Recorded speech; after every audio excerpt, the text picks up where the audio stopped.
د تحصیلي بریکوټ کا یو طرف ته د ټیکسونو په دلدل کې پساو دی نو بل طرف ته پرایویټ سکولونه د غریبانو خلکو بچو ته د هغوی په دهلیز باندې پرایویټ سکولونه کولاو کړي دي او دغه خلکو ته د تعلیم په مد کې ریلیف ورکوي که د حکومتي وخت طرف نه د هغوی سره سهولیات نشته نو بل طرف ته په حکومت لوی لوی ټیکسونه لګوي. دا راته ووایه سردار صاحب چې تاسو دلته کې د تحصیلي بریکوټ پریزیډنټ یې د پرایویټ سکولونو که موږ وګورو نو د عوامو په دهلیز په محلو کې سکولونه کولاو کړي دي دغه بوج سرکار نشي اوچتولی او بیا د ټي ام ای طرفه دا ټیکسونه نو دې ته په کم نظر. بسم الله الرحمن الرحیم. دې ته مونږ په ښه نظر ځکه نه ګورو چې د پاکستان آئین هر شهري له یو تحفظ ورکړی دی یو حق ورکړی دی. د ټیکس نه انکار مونږ نه کوو خو که پرس کا د آئین مالا کم تحفظ را کړی دی بنیادی چې کوم سہولتونه دي یا ضرورتونه دي چې په هغې کې تعلیم دی او په هغې کې صحت دی د دې نه علاوه نور چې آئین مالا کم تحفظ را کړی که فرض کا ریاست هغه حقونه هغه زما ضرورتونه زما د بچي ضرورتونه زما د قام ضرورتونه هغه پوره کولی شي په دغه صورت کې مطلب دا دی زه د ټیکس ته په ښه نظر باندې ګورم خو که فرض کا دغه ضرورتونه زما او زما د بچي او زما د قام نشي پوره کولی نو بیا زه دغه ټیکس ته نه یم تیار. دا راته ووایه چې کله ستاسو د سکول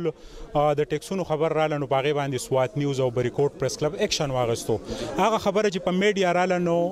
900 کسانو هغه شیر کړه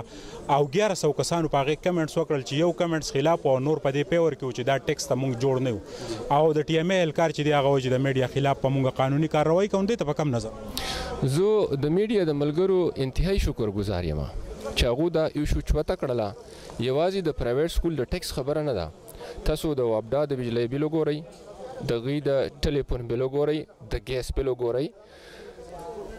ګوره زموږ سوات چې دی په 1969 کې مطلب دا د پاکستان سره مرج شوی دی خو دا ټیکس فری زون دی او اوس چې کله دا بیا مرجر وشو نو په هغې کې په اخبار کې هغه سټیټمنټ به پروت وي ستاسو سره هغه تاسو وګورئ چې 15 کاله بعد دلته کې د ټیکس چې دی د دې نفاظ به نه کېږي. زموږ د سوات خلک چې د کله نه مرجر شوی دی د 1969 نه د هغه ټایم نه دوی د ټلیفون بیل هم ورکوي د بجلي بیل هم ورکوي هر نمونه د پاکستان چې کوم آئین دی هغه دوی د الف نه والا د یې پورې منلی دی. دا راته ووایه چې قومي جرګې په خپل قرارداد کې دا خبر راوسته چې د بریکوټ پریس کلب یا د میډیا خلاف ټي ام ای ایکشن واخیستو نو موږ به په دې کې ستاسو پرایویټ سکولونو به بیا څه کردار؟ بلکل موږ به د میډیا د ملګرو سره شا په شا باندې ولاړ یو. په میډیا کې د دې خپل څه غرض یا څه مقصد نشته چې هغه د پرایویټ سکولونو نه یا د عامو خلکو نه مطلب دا څه پیسې اخلي څه نور څه ډیمانډس دې کوي داسې څه خبره نشته دی. د میډیا خبره خو مطلب دا دی لکه د نور په شانتې ښکاره ده که فرض کړه د میډیا خبره غلطه وي ټول خلک به ورته غلطه وایي په دې چې مطلب دا 1100 خلکو کمنټس ورکول او دا خبره چې دی نو ستایله او نو دا هسې نه دي کړي خو دا د دې وخت ضرورت دی او دا زموږ د دې خلکو اواز هم دی چې موږ باندې مطلب د دومره ټیکسونه د کوم ځای نه داسې یکدم راغلل که نه. زنګ سره پرایویټ سکولونو پریزیډنټ سردار صاحب موجود هغوی دا خبره رد کړه چې ټي ام ای دغه ټیکس ته په هیڅ صورت جوړ نه او کم چې دغه د ټي ام ای اهلکار د پریس کلب خلاف یا